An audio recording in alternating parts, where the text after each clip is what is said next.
मी आता सध्या जे कुमारस्वामी लेआउट म्हणून ज्या त्या नवीन कॉलनी झालेल्या आहे त्या कॉलनीत आमच्या सर्वे नंबर 199/5B या जागेवरनं बोलतो आहोत।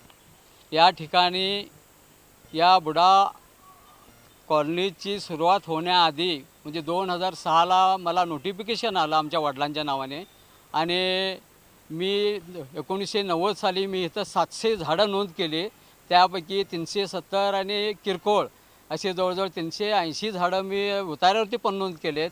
आणि जेव्हा नोटीस आली त्यावेळी मी ऑब्जेक्शन टाकलं आहे बुडाला की ही झाडं माझी आहेत आणि त्यांनी गॅजेट पण मी काढून बघितलं, गॅजेटमध्ये त्यांनी झाडं शेतकऱ्यांना सोडलेली आहेत, शेतकऱ्यांनी तोडून घ्यावं एवढं त्यांनी म्हटले, पण केव्हा तोडायचं कसं तोडायचं परमिशन कोण देणार हे त्यांनी काही सांगितलेलं नाही। आणि मी तेव्हापासून किमान 100 वेळा तरी बुडा ऑफिस आणखी फॉरेस्ट ऑफिसला मी भेटी दिलेल्या आहेत, तरी पण इलिगल हे लोक सगळे कामं करत आहेत। अहो फॉरेस्ट ऑफिसनं झाडं वाचवायची की त्यांनीच पुढाकारानं झाडं तोडायची।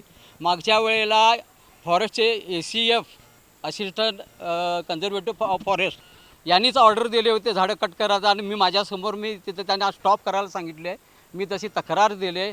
परंतु एक दुर्दैवाची ही गोष्ट ज्यांनी झाडं कट केले त्यांच्यावरती आजपर्यंत त्यांनी FIR करायला तयार नाहीत, FIR करत नाहीत आणि दिवसेंदिवशी झाडं तोडून माझं लाखो रुपयाचं नुकसान करायला आहेत। एक झाड कितीतरी किमतीचं आहे, 40 वर्ष जुनं आहे, मॅच्युअर झालेलं आहे, परंतु फॉरेस्टचं हे काम अतिशय म्हणजे दुर्दैवी काम आहे, त्यांना शोभत नाही। आणि त्यांनी फॉरेस्ट झाडं लावायला जंगल करायला एवढी वर्षे एवढा लाखो करोडो रुपये ते खर्च करतात, पण एक शेतकरी स्वतःच्या खिशातून टँकरनं पाणी विकत घेऊन ही झाडं लावतो आहे, झाडं मोठी करतो आहे आणि हे बुडा किंवा फॉरेस्टवाले लोक कटिंग करतात, याच्या इतकी नालायक गोष्ट कोणती नाही।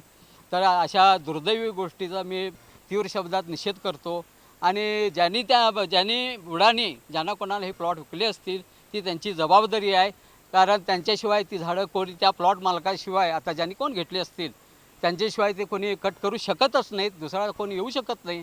आणि त्याने हे दोन्ही बुडा आणखी फॉरेस्ट डिपार्टमेंट खत पाणी घालत आहे, परंतु ही गोष्ट कायद्यात न बसण्यासारखी आहे। आणि त्यांनी माझ्याकडे सगळे पुरावे आहेत, मी सगळे पुरावे केले आहेत। मागंही काही झाडं त्यांनी तोडले, इथं एका कॉन्ट्रॅक्टरनं इथं हा रोड करताना काही झाडं तोडले, ती झाडं त्यांनी बुडामध्ये नेऊन ठेवले।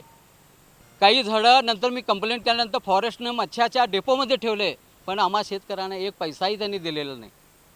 मग शेतकऱ्यांनी झाडं कशाला लावायचं, मग झाडं तोडायला तुम्ही हे करा। आणखी एक गोष्ट मोठी आहे, इथं बरीचशी दुसऱ्या जातीची झाडं होती, ती पण झाडं यांनी तोडलेली आहेत बुडा डेव्हलप करताना।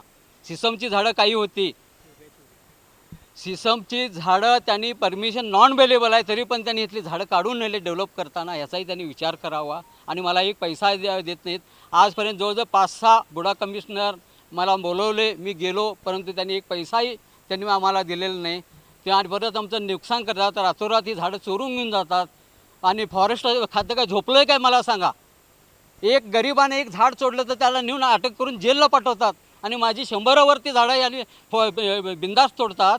आणि हे लोक डोळे झाकून बसल्यासारखं म्हणजे सोंग करतात, याला काय म्हणावं तुम्ही सांगा। DFOने ह्या झाडांची ताबडतोब दखल घ्यावी, जे कोण असतील त्यांच्यावरती FIR करावा आणि ह्या मला न्याय मिळवून द्यावा असं मी या ठिकाणी मी सांगतो आहे।